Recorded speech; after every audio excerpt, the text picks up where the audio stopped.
Scanning for audio.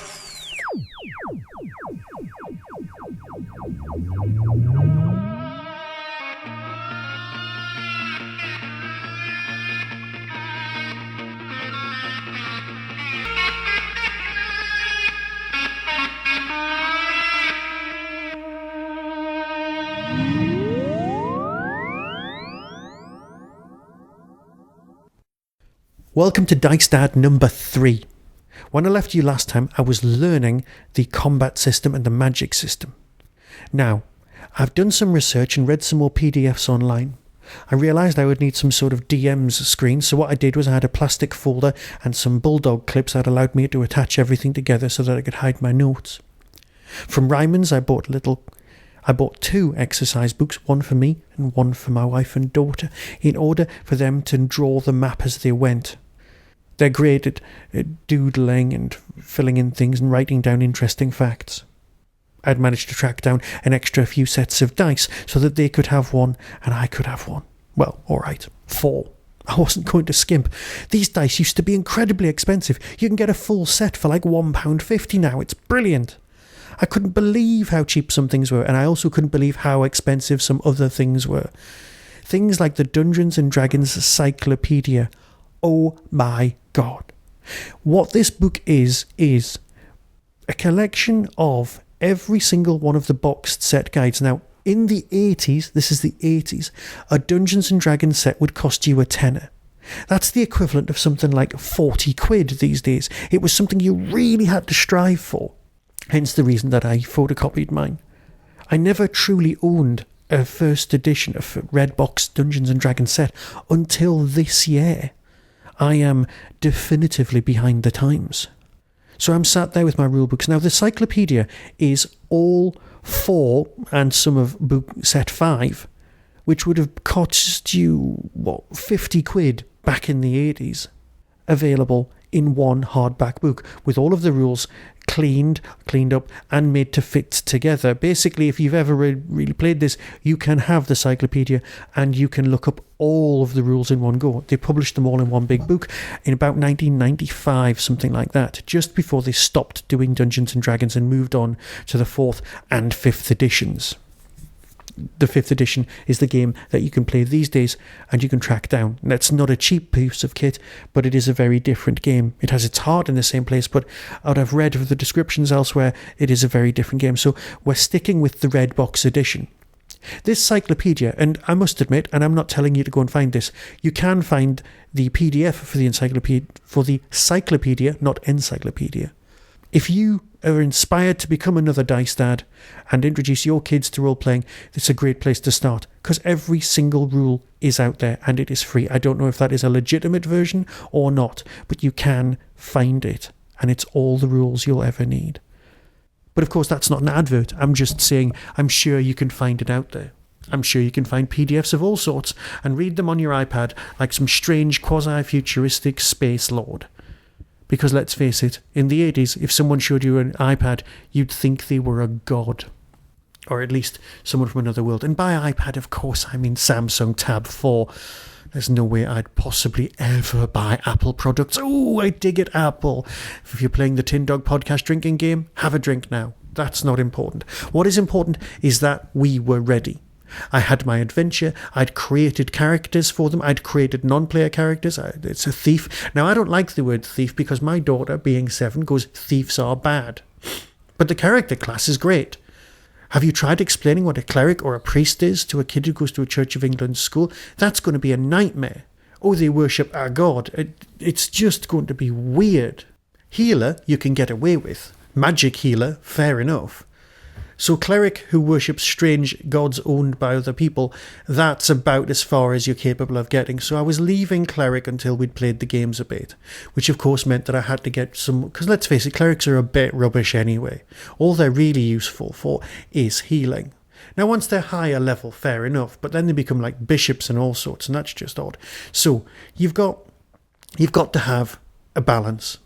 So for my daughter, who's the magic user, trainee, I decided that her magic user teacher was going away for a few days, and I'm going to introduce that back in the future as a kidnapping rescuer thing or something really convoluted that we're going to come back to when she doesn't come back to the elf village. So she's been left in charge with 3 healing potions, thus negating the need for a cleric on the party. We've got a fighter and we've got a magic user and we've got some healing powers.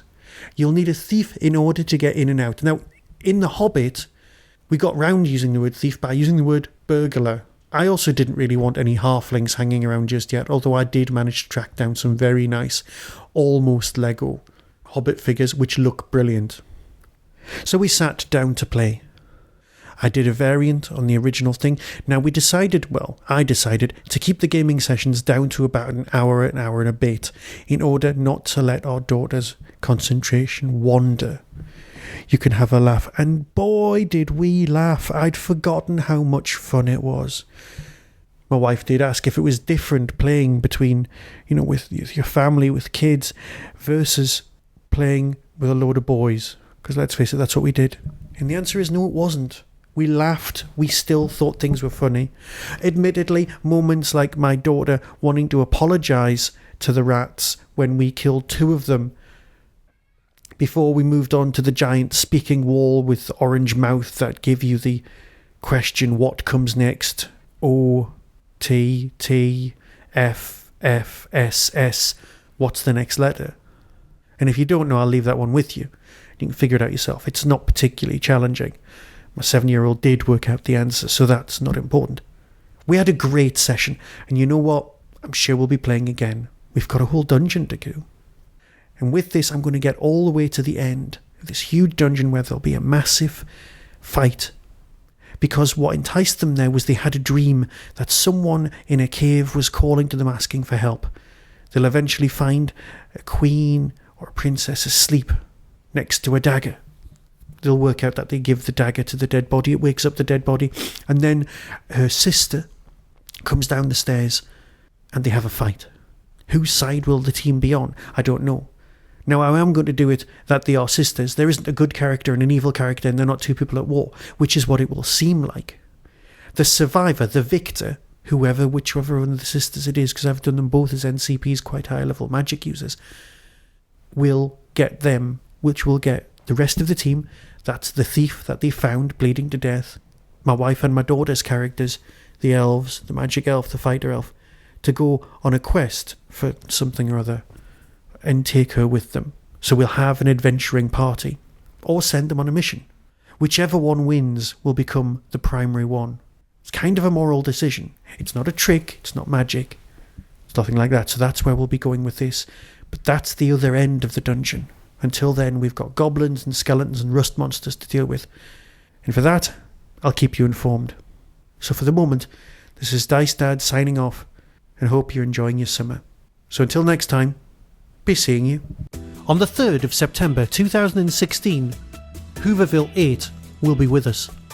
Possibly the friendliest convention in the whole of the UK.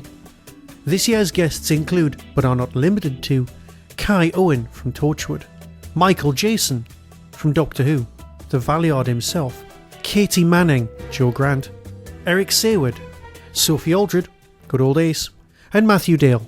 For more information and to book your ticket, visit the Derby Quad website, www.derbyquad.co.uk, derbyquad.co.uk.